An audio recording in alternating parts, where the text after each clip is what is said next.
Hello everyone, सुप्रभात। कभी कभी हमारे साथ ऐसा होता है कि किसी कार्य को जब हम प्रारंभ करते हैं तो प्रारंभिक दौर पे बहुत उत्साह होता है। मन को ऐसा लगता है कि हमने कुछ ऐसा प्रारंभ किया है जिससे हमें कुछ ना कुछ आने वाले समय पे कुछ बड़ा मिलेगा।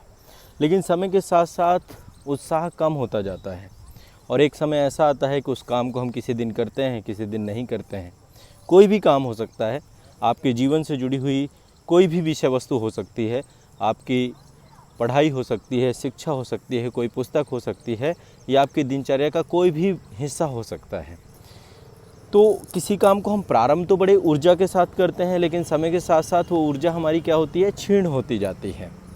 और इसके पीछे का यदि आप मूल कारण ढूंढें तो इसके पीछे का सबसे बड़ा कारण क्या है कि जब आप उस टास्क को चुन रहे होते हैं ना, तो उसके पीछे का एग्जैक्ट रीज़न जो आपका है, जो आपको मोटिवेट रखेगा, जो आपको रेगुलर लेकर के चल पाएगा, एक तो उसकी कमी होती है।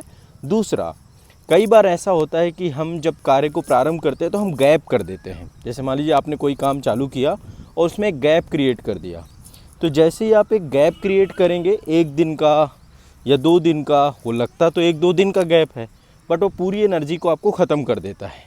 यानी यहाँ पे बात निकल के आती है रेगुलरिटी की, कि रेगुलरिटी जैसे ही आपकी ब्रेक होती है किसी भी सब्जेक्ट से, जिस सब्जेक्ट को लेकर के आप अपनी लाइफ में आगे बढ़ रहे थे, वो फिर पूरा आपको धूमिल सा ही लगने लगता है। आपको लगने लगता है कि शायद मैं इसलिए नहीं बना था या ये कार्य के लिए नहीं बना था।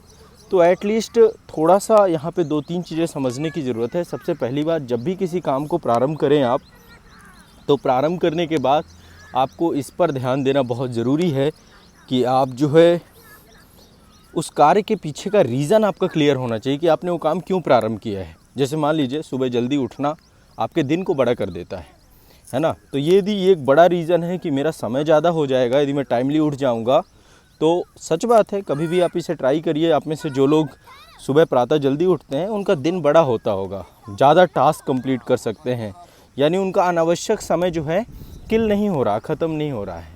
तो एक तो रीज़न ये आपको, मतलब हर काम के पीछे एक स्पष्ट रीज़न होना बहुत ज़रूरी है।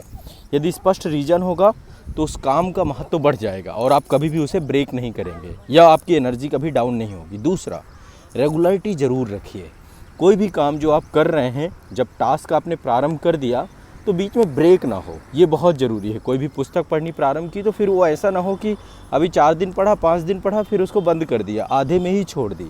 या लाइफ का कोई भी काम आपने प्रारंभ किया और उसे पूरा ही नहीं किया, या तो टास्क ऐसे मत लीजिए। कई बार हो जाता है, कुछ टास्क होते भी हैं जो बाद में बंद भी करने पड़ते हैं, बट एटलीस्ट उसके रिज़ल्ट तक पहुँचिए।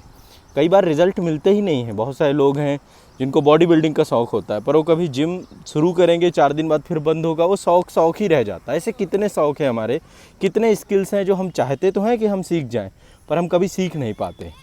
तो इसके पीछे क्या है, रेगुलरिटी का अभाव होता है, निरंतरता का अभाव होता है। शुरू किया फिर बंद कर दिया। तो मेरा आप लोगों को सजेशन है कि कोई भी काम, देखिए हो सकता है आज आपकी एनर्जी बहुत ज़्यादा है, कल एनर्जी कम होगी। मैं हमेशा कहता हूँ टाइम एक एनर्जी है, हर समय एक जैसी नहीं रहेगी। कभी आपको बहुत अच्छा महसूस होगा, कई बार आपको अच्छा महसूस नहीं होगा। तो ऐसे में आप कम अवधि के लिए ही करिए, लेकिन 24 घंटे में उस काम को रिपीट करिए, है ना, जो रिपीट करने योग्य है। बहुत सारे काम हैं जो 24 घंटे में हम रिपीट करते आए हैं लगातार। तो आपको जो भी टास्क लेना है उसको मल्टीपल रिपीटिशन पे लाना है, एक लूप में क्रिएट कर देना है। थोड़ी ही अवधि के लिए करिए। मान लीजिए आज ज़्यादा समय नहीं मिला, आज आपका मन नहीं है, कोई दूसरा कार्य पे आप व्यस्त थे, तो आप कम अवधि के लिए ही करिए, लेकिन उस काम को करिए। समझ रहे मेरी बात को। मान लीजिए आप सुबह उठ करके अर्ली मॉर्निंग पार्क जाते हैं, मैं ये टास्क ले रहा हूँ, तो मान लीजिए किसी दिन ऐसा हो गया कि कोई भी कारण से आप नहीं जा पाए, आप कुछ समय के लिए ही चले जाइए, आप 5 मिनट के लिए ही चले जाइए, आप 10 मिनट के लिए ही चले जाइए, बट मतलब ज़रूरी नहीं है। बट क्या किया आपने, रिपीट कर दिया। इससे आपका आत्मविश्वास बढ़ेगा, रेगुलरिटी नहीं टूटेगी और अपनी लाइफ में, अपने लक्ष्य में आप बहुत गति से, बहुत तीव्रता से चलते जाएंगे और डे बाय डे आप कॉन्फिडेंस गेन करते जाएंगे। तो मेरी आप सभी के लिए आज के लाइफ टॉक के इस शो में ये सलाह थी कि आप सभी आने वाले समय पे अपने काम के प्रति का रीज़न, जो भी कर रहे हैं डे बाय डे, उसके पीछे का एक स्पष्ट रीज़न। हम खाना क्यों खाते हैं, उसके पीछे का रीज़न हमें पता है ना। जीवन जीना है तो खाना खाना है, सांस लेना है, रहना है, जिंदा रहना है तो सांस लेना पड़ेगा, नहीं तो हम तो सांस भी ना लें। तो स्पष्ट रीज़न जब हो जाएगा तो आप उस काम को बहुत तन्मयता के साथ करते रहेंगे, आप बोरिंग नहीं होगी आपको कभी भी। कभी आप खुद सोचिए, हम तो लगातार ब्रीथ करते रहते हैं, कभी इससे बोर हुए हैं? इसलिए नहीं हुए क्योंकि रीज़न पता है। तो इसलिए जब किसी काम का कारण आपको पता होगा तो आपको वो काम आपके लिए क्या हो जाएगा, बहुत आसान हो जाएगा। तो आप सभी के लिए शायद अब निरंतरता एक महत्वपूर्ण विषय बन जाए और किसी काम के पीछे का स्पष्ट रीज़न एक महत्वपूर्ण विषय बन जाए। ठीक है, तो मिलते हैं अगले शो में। शुक्रिया, धन्यवाद।